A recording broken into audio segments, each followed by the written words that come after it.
she reaches out and she touches the fringe of Jesus's garment.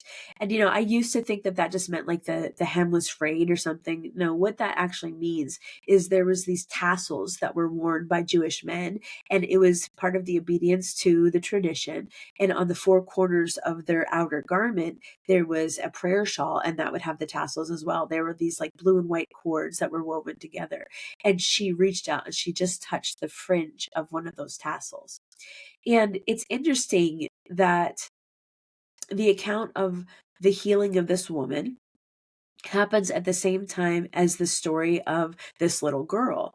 And what Matthew's doing here is he's using an approach that we see some of the gospel writers use. It's called a sandwich story, where there's two stories that are paired together. And what that does is as an indication for us that we are to understand these two stories together. And, sometimes you'll hear it taught where they'll talk about, Jairus's daughter, or they'll talk about the woman with the issue of blood, but they don't often teach them in tandem with each other. But the way that it was written, the way it was taught, is they were supposed to be taught together. And here's why. Both of these stories are highlighting the compassion of Jesus and the authority of Jesus. Also, the faith of the people that are coming to Jesus.